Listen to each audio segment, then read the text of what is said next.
saying that. All right, we're going to start with this new report that we got today from the New York Fed looking at household credit and debt.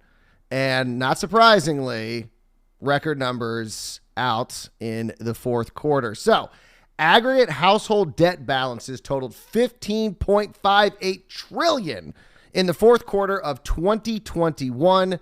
That is a $333 billion increase from the third quarter. That's up 2.2%. I like the $333 billion. I like that. It's nice looking number. This was the largest increase since 2007, both percentage wise and in nominal terms. So yeah, alarm bells are kind of going off a little bit. Like you hear, anytime you hear 2007, especially when you're working in the housing sector or just the overall economy, you're like, uh-oh. Since 2007? Yeah, that's the last time we saw something like this. But here's the good news. Outstanding debt is now $1 trillion higher. Well, actually, hold on. We'll get to the good news in a second. Outstanding debt is now $1 trillion higher, 6.9% than 2020, and $1.4 trillion higher than in 2019. That's almost 10%, 9.9% higher. So here is the good news. There is good news. Here is the good news. A large portion, a very large portion of this is housing debt. And once again, I know I said 2007, you think 2007 housing bad, so how can this be good? Well, very different type of loans being originated now versus what was happening in 2007. So the numbers, $1.03 trillion in newly originated mortgages in the fourth quarter of 2021. And yes, that includes refis, so that you got to make sure you note that. But here's the real good news. 67% of that is going to borrowers with credit scores higher than 760.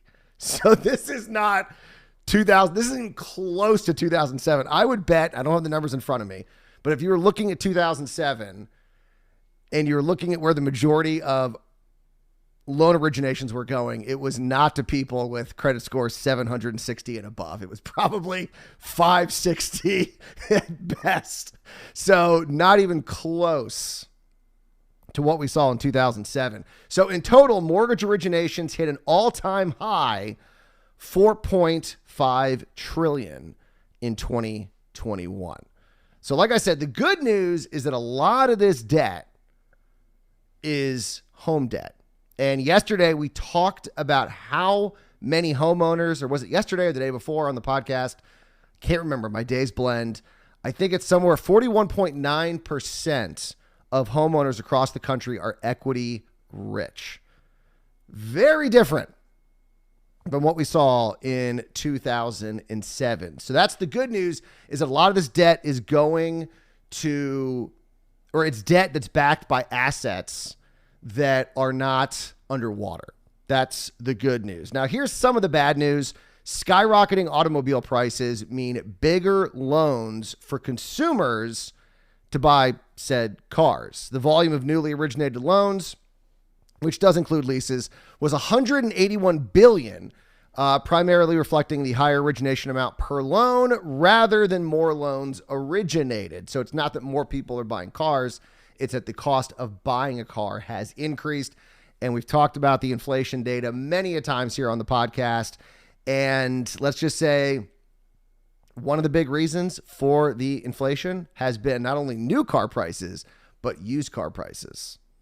And so because those prices have skyrocketed, it's more than likely if you're buying a car, even if it's a used car, where I think you're seeing, what is it, like 40% year over year price increase, you're probably getting a loan. And that loan's going to be higher than it would have been a year ago, and definitely 2 years ago. So that's kind of the bad news. Automobiles aren't as safe for obvious reasons. You drive them off the lot, they drop, 20, 30% in value. It's not a home, doesn't appreciate. So that's one of the problems. And then credit cards, always the sort of black sheep when it comes to credit. Credit card limits also ticked up in the fourth quarter. Aggregate limits on credit cards stepped up by $96 billion in the fourth quarter, and they now stand at $4 trillion compared to $3.93 trillion in the first quarter of 2020. And to be honest, Go back to the first quarter of 2020, and if you would have told us that we would only seen that increase, I mean, you would have thought everyone would be borrowing to the hilt because of the economy shutting down, and our government sure did.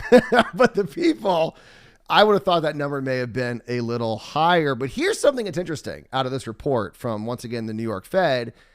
Consumer demand for credit actually fell in the fourth quarter.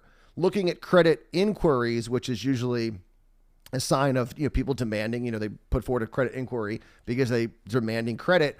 It fell 6.1% from the previous quarter. So, take from that what you will. I mean, the numbers are obviously increasing, but once again, the reason you're seeing higher loan amounts for both houses and cars is because both those products have gone up in value. And so it costs more to buy them.